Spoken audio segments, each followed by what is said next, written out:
needs assessment presentation of the homeless population in Tucson, Arizona. The purpose of the assessment is to understand what is offered and what is lacking in services for those who are homeless in Tucson, Arizona, in order to help the organizations and programs understand the difference between the current conditions and those that are desired. As a citizen of Tucson, homelessness is prevalent everywhere I go, every single day, whether I'm on the east side of the city, south, north, basically everywhere you can see those who are homeless. There are some resources available, which we're going to speak of here shortly. So really the purpose of this assessment is to understand why the population keeps growing. Why is it so prevalent? Why is nothing being done? What are these organizations offering, and what are the gaps between the services offered and those who are taking advantage of them? The data collection, again, is from the Primavera, Gospel Light, and Casa Paloma homeless shelters. The participants are 2 social workers who are case managers and a social worker who is the director of a men's homeless shelter. And the interview techniques is the 2 case managers were spoken to over the phone, and the one for the men's shelter, the social worker there who was the director, was interviewed in person. The questions asked were, what made you choose this organization to work with? Many of them said that they have been in social work for many years. The organization, such as Gospel Light, is a faith-based organization. So from what I've gathered, those there are basically elected from within some kind of a religious background or ties. The others are just regular case managers. They were both Hispanic, they were bilingual, and again, they said that is what they have done all their lives. Again, their roles are case managers for the ones from Casa Paloma and Gospel Light, and the one from the Primavera shelter is a MSW.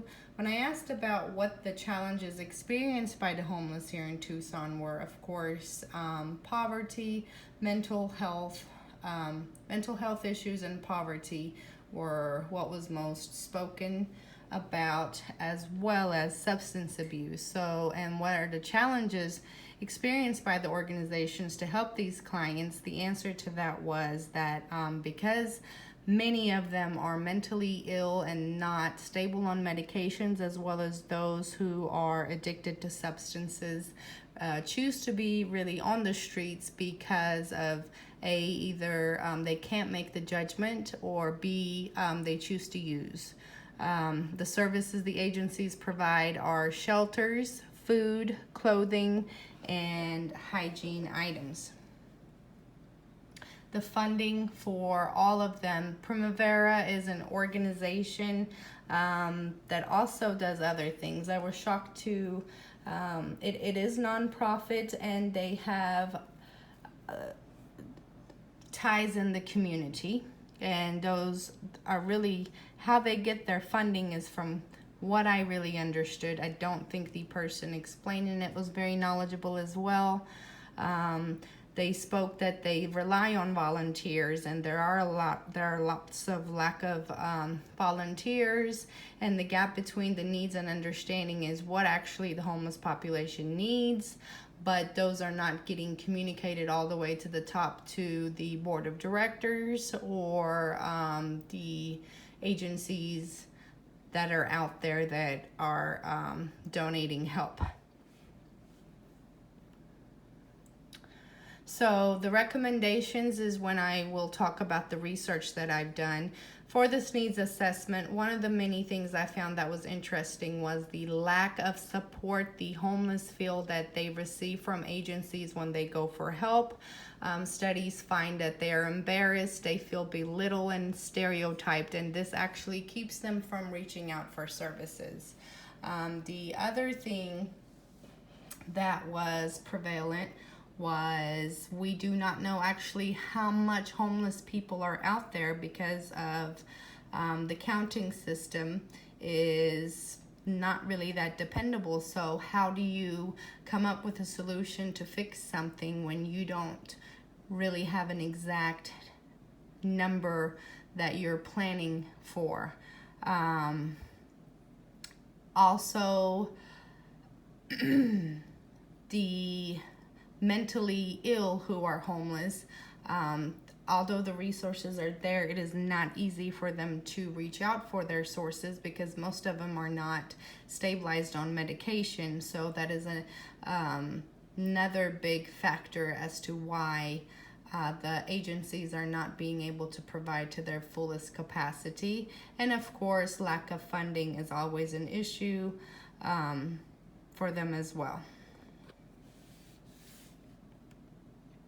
I will share these findings by email with my interviewees. And what made the assessment successful and effective was having the interviewees be open and answer and take the time to do this interview with me. The key factors that hindered the effectiveness of assessment is I really did not have a full understanding of what a needs assessment was. I did not do very well on the both last assignments, and I hope to do better in this one. And what steps could be taken to address this?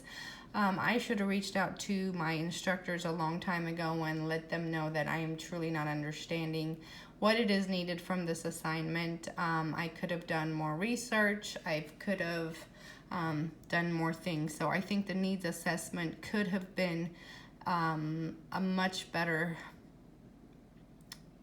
product if I would have truly realized that I did not understand this assignment, because coming up with the information, doing the research, and the interviews was actually the easier part of it.